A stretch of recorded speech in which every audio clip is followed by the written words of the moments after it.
The journey of building inner happiness. My dear friends, let me share with you today an experience that completely changed my perspective on happiness. Years ago, a young man came to me complaining of a deep inner void. With a weary voice, he said, "I've achieved everything I wanted: position, money, luxurious house, yet I feel an emptiness that grows day by day." Contemplate with me this noble Quranic verse. Indeed, Allah will not change the condition of a people until they change what is in themselves. This verse holds the key to real change.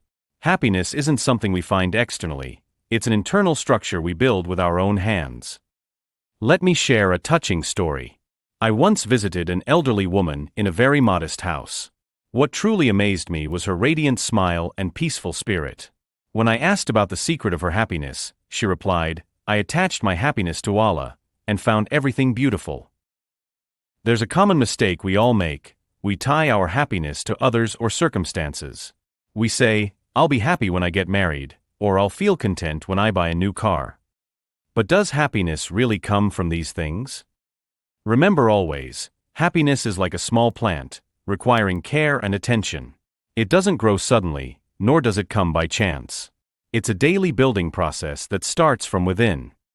Let me share practical steps for building inner happiness. First, start your day with gratitude. Write down 3 things you're thankful for each morning.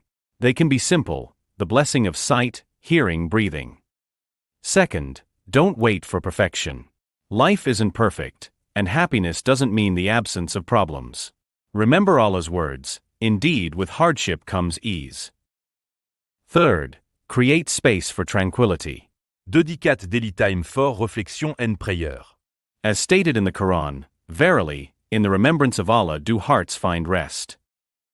Fourth, rid yourself of comparison's poison. Everyone has their own life journey. The Quran states, "And do not wish for that by which Allah has made some of you exceed others." I remember a young man who complained of constant anxiety.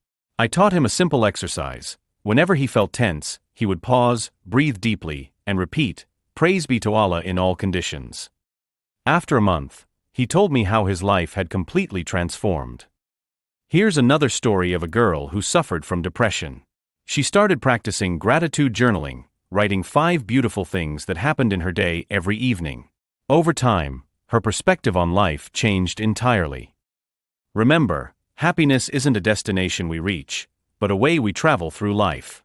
Don't wait for perfect circumstances; they may never come. I invite you to a challenge. For 1 week, write down 1 beautiful moment you experienced each day. Notice how your perception of happiness gradually changes. True happiness springs from within, from your relationship with Allah, from self-acceptance. As one wise person said, "Whoever ties their happiness to Allah finds happiness in everything." Also remember that happiness grows through sharing. When you make others happy, you find your happiness multiplied. As the noble hadith states, "The best of people are those who benefit others." I conclude with this wisdom: happiness isn't in possessing what you want, but in loving what you possess. Start today on your journey of building inner happiness. Step by step, day by day, you'll find that happiness was always within you, waiting to be discovered. Finally, remember that building inner happiness is a long-term investment. Don't expect immediate results, but trust that each small step brings you closer to your goal. Are you ready to begin this beautiful journey toward true happiness?